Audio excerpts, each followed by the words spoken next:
Inventing the fly. इस कहानी की शुरुआत में हमें इवेंट को दिखाया जाता है जिसे बार्टोक साइंस इंडस्ट्री ने किया होता है और यहीं पर एक बहुत ही ब्रिलियंट साइंटिस्ट होता है जिसका नाम सेथ है। सेथ यहाँ पर वेरोनिका से मिलता है जो कि एक साइंस जर्नलिस्ट है। वो वेरोनिका से कहता है कि मैं तुम्हें अपने नए एक्सपेरिमेंट को दिखाना चाहता हूँ, तुम्हें मेरे साथ मेरे घर के वेयरहाउस में चलना होगा। वेरोनिका साफ साफ मना कर देती है, पर जब सेथ बार बार उसे इंसिस्ट करता है तो वो मान जाती है और अभी दोनों के दोनों उस इवेंट को छोड़कर सेथ के घर के वेयरहाउस में चले जाते हैं, जहाँ पर वो देखती है कि उसने कमरे के अंदर दो बड़े बड़े टूम्स लगा रखे हैं। वेरोनिका को कुछ भी समझ में नहीं आता कि ये सब क्या है और अब सेथ उसे बताता है कि ये टेलीपोर्टिंग मशीन है, यानी अगर तुम एक टूम के अंदर कुछ डालोगी तो वो दूसरी जगह आ जाएगा। यहाँ पर उसने कंप्यूटर भी बनाया होता है जिसकी मदद से वो चीजों को टेलीपोर्ट कर सकता है, यानी कि एक टूम के अंदर से दूसरे टूम तक ले जा सकता है। और ये जो कंप्यूटर होता है वो सेथ की आवाज से चलता है, पर वेरोनिका को उसकी बात पर बिल्कुल विश्वास नहीं होता और अब वेरोनिका को विश्वास दिलाने के लिए वो उसके हाथ में बंधे हुए कपड़े को मांगता है, जिसके बाद वो कपड़े को एक टूम के अंदर रखता है और जैसे ही मशीन को स्टार्ट करता है तो वो कपड़ा वहाँ से गायब होकर दूसरे टूम के अंदर आ जाता है। ये देखकर वेरोनिका पूरी तरह से हैरान हो जाती है क्योंकि ये एक बहुत बड़ा आविष्कार है और अब वो सेथ का इंटरव्यू लेना शुरू कर देती है। सेथ उसे बहुत सारी बातें बताता है, जिन सब बातों को वो रिकॉर्ड कर लेती है और जब सेथ को पता चलता है कि उसने उसकी सारी बातों को रिकॉर्ड कर लिया तो सेथ कहता है कि अभी इसे दुनिया के सामने मत लाना, लेकिन वेरोनिका उसकी बात नहीं मानती और टेप लेकर वहां से निकल जाती है। अगले दिन वो अपने बॉस को पूरे टेप के बारे में और साथ ही सेथ के एक्सपेरिमेंट के बारे में बताती है, पर उसका बॉस उसकी बातों पर यकीन नहीं करता और वहां से जाने लगता है। अब सेथ भी यहाँ पर आ जाता है। वो वेरोनिका से कहता है क्यों ना हम लंच पर चलें। ये दोनों के दोनों लंच पर जाते हैं, जहाँ पर सेथ वेरोनिका को बताता है कि मैंने आज तक किसी भी लिविंग चीज को एक जगह से दूसरी जगह ट्रांसपोर्ट नहीं किया।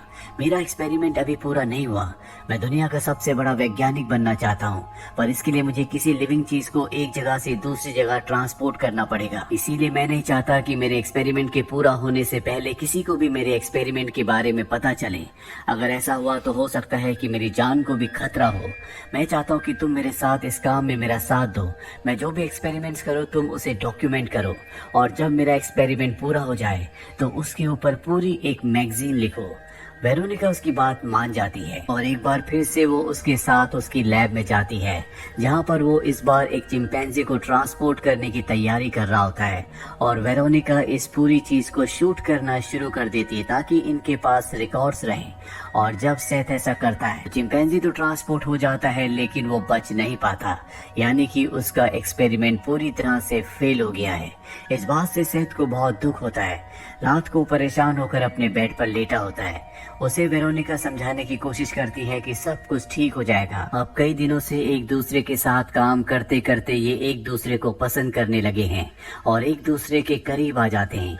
यहाँ पर सेथ को एक आइडिया आता है और वो उठकर एक बार फिर से अपनी टेलीपोर्टिंग मशीन के पास जाता है और इस बार वो रेड मीट के टुकड़े को ट्रांसपोर्ट करने की कोशिश करता है और वो सक्सेसफुली टेलीपोर्ट हो जाता है और इस बात से उसे बहुत खुशी होती है।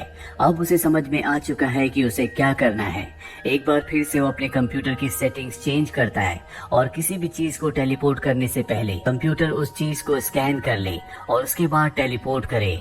अब वो अपने बबून को टेलीपोर्टिंग मशीन के अंदर डालता है।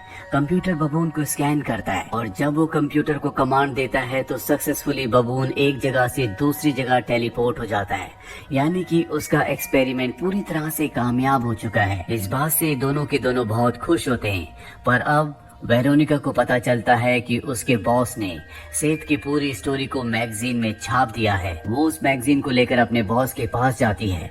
दरअसल उसके बॉस को पहले भी इस एक्सपेरिमेंट पर सेथ पर विश्वास था, लेकिन उसने जानबूझकर उसकी बात पर विश्वास नहीं किया क्योंकि उसका और वेरोनिका का कभी कोई अतीत था और वो नहीं चाहता था कि सेथ के साथ वो टाइम बिताए। इसीलिए जानबूझकर उसने उसकी स्टोरी को उस वक्त पब्लिश नहीं किया था, पर अब उसने उसकी स्टोरी को चुराकर अपने नाम से पब्लिश कर दिया। वहीं सेथ को पता चल जाता है कि वेरोनिका और उसके बॉस का एक अतीत था। इस बात से उसे बहुत गुस्सा आता है क्योंकि वो वेरोनिका से प्यार करता है। वो बहुत सारी शराब पी लेता है और तय करता है कि वो अब अपने आप को टेलीपोर्ट करेगा। वो कपड़े उतार कर टेलीपोर्ट मशीन के अंदर बैठ जाता है। लेकिन उसे पता नहीं चलता कि एक मक्खी भी उसके साथ अंदर आ चुकी है। कुछ देर बाद जब वेरोनिका वहाँ पर आती है तो सेथ को देखती है। सेथ उससे उसके और उसके बॉस के बारे में पूछता है। वो कहती है कि वो कॉलेज में मेरा लेक्चरर था जिसे मैं कभी पसंद किया करती थी, लेकिन अब हमारे बीच में किसी तरह का कोई भी रिश्ता नहीं है।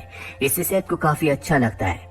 और जब रात को ये दोनों के दोनों सो रहे होते हैं तभी सेथ के चारों तरफ एक मक्खी मंडराना शुरू कर देती है और सेथ उसे अपने दिमाग से कंट्रोल करके पकड़ लेता है। अगली सुबह दिखाया जाता है कि सेथ के अंदर बहुत सारे चेंजेस आ चुके हैं। पहले से वो ज्यादा पावरफुल हो चुका है और जब वो वेरोनिका के साथ रेस्टोरेंट में जाता है तो पहले से ज्यादा शुगर खाना शुरू कर देता है। उसे लगता है कि सब कुछ नॉर्मल है। अब ये दोनों के दोनों घर आ जाते हैं और तभी वेरोनिका देखती है कि उसके शरीर में उस जगह पर जहाँ पर एक चोट लगी थी वहाँ पर अजीब तरह से बाल आना शुरू हो गए हैं। वो सेथ को बताती है लेकिन सेथ इस बात पर ज्यादा ध्यान नहीं देता। वेरोनिका उसके उन बालों को काट देती है। सेथ को पूरा यकीन है कि टेलीपोर्टिंग मशीन के अंदर जाने के बाद उसके शरीर में बहुत सारे चेंजेस आए हैं, इसीलिए वो वेरोनिका को कहता है कि तुम्हें भी जाना चाहिए, लेकिन वेरोनिका साफ साफ मना कर देती है। सेथ नाराज होकर वहाँ से एक बार में जाता है और एक लड़की को अपने साथ वापस ले आता है। वो उसके साथ इंटीमेट भी होता है। साथ ही उस लड़की को वो टेलीपोर्टिंग मशीन के अंदर जाने के लिए मनाने लगता है, लेकिन वो लड़की मना कर रही होती है और तभी वहाँ पर वेरोनिका आ जाती है। वेरोनिका को देखकर सेथ उस लड़की को छोड़ देता है।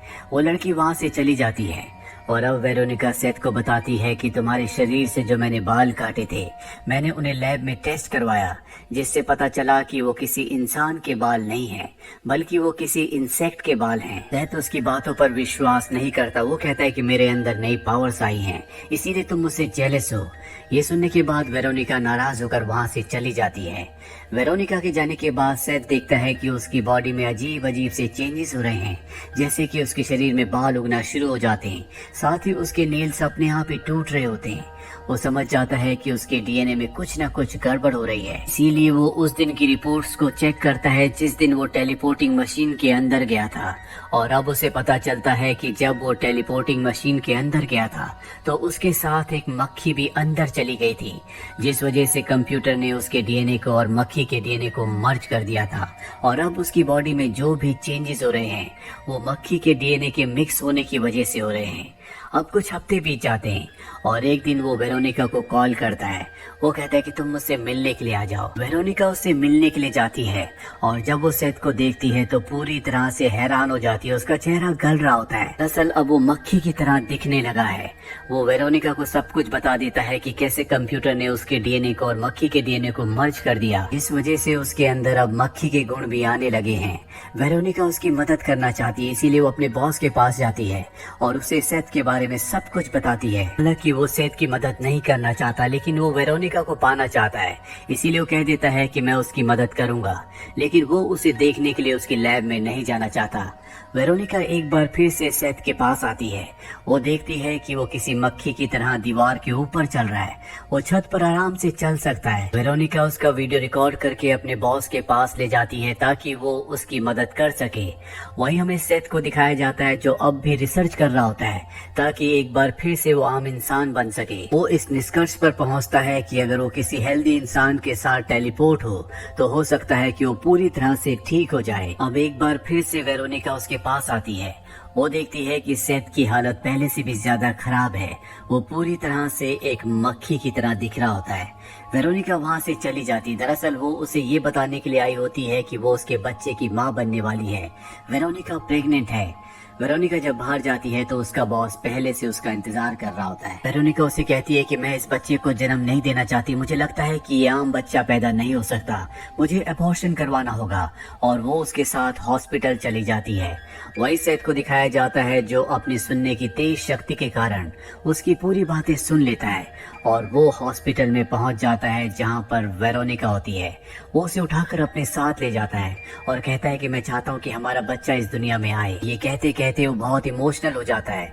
वेरोनिका भी इमोशनल होती है, लेकिन उसे लगता है कि उसके पेट में जो बच्चा है वो कोई इंसेक्ट है, क्योंकि उसने ऐसा सपने में देखा था। वही वेरोनिका के बॉस को दिखाया जाता है जो सेथ को मारने के लिए उसकी लैब में आ जाता है। उसके पास गन होती है, पर तभी सेथ ऊपर से कूदकर उस पर हमला कर देता, उसे जख्मी कर देता है। और इससे पहले कि वो वेरोनिका के बॉस को मारता, वेरोनिका यहाँ पर आ जाती है और उस सेथ को रोक लेती है। सेथ वेरोनिका को बताता है कि वो ठीक हो सकता है अगर वो किसी हेल्दी इंसान के साथ टेलीपोर्टिंग मशीन के अंदर जाए। वो वेरोनिका को ऐसा करने के लिए कहता है, लेकिन वेरोनिका साफ साफ मना कर देती है, क्योंकि वो जानती है कि शायद ऐसा कुछ भी ना हो और वो भी एक इंसेक्ट में बदल जाए। सेथ उसे अब जबरदस्ती मशीन के अंदर डालना चाहता है। सेथ का चेहरा पकड़ लेती है। सेथ का चेहरा और उसका शरीर अब गलने लगा है और गलते गलते वो पूरी तरह से एक फ्लाई में यानी कि मक्खी में बदल जाता है। इसके बाद वो वेरोनिका को टेलीपोर्टिंग मशीन के अंदर डाल देता है और खुद वो दूसरे चेम्बर के अंदर जाकर मशीन को ऑन कर देता है। पर इससे पहले कि दोनों के दोनों टेलीपोर्ट होते, वेरोनिका का बॉस जो बुरी तरह से जख्मी होता है, जिसके पास गन है, वो टेलीपोर्टिंग मशीन की केबल को शूट कर देता है, जिससे वेरोनिका की मशीन बंद हो जाती है। लेकिन अब भी सेथ की मशीन ऑन होती है और एक बार फिर से वो टेलीपोर्ट होकर अपनी मशीन से बाहर निकलता है। और अब वो बुरी तरह से घायल हो चुका है, वो खड़ा भी नहीं हो पा रहा होता। वो रेंगते हुए वेरोनिका के पास जाता है और उससे इशारों में रिक्वेस्ट करता है कि वो उसे मार दे, क्योंकि वो समझ चुका है कि उसकी जिंदगी का खेल खत्म हो चुका है। हालांकि वेरोनिका उससे बहुत प्यार करती है, लेकिन वो जानती है कि अगर वो सेथ को मारेगी तो ये उसकी मुक्ति होगी। इसीलिए ना चाहते हुए भी वो सेथ को मार देती है और इस तरह से सेथ का अंत हो जाता है। इस कहानी का सेकंड पार्ट भी है, जिसका लिंक हमने नीचे डिस्क्रिप्शन में दिया है। उम्मीद करते हैं कि ये कहानी आपको पसंद आई होगी।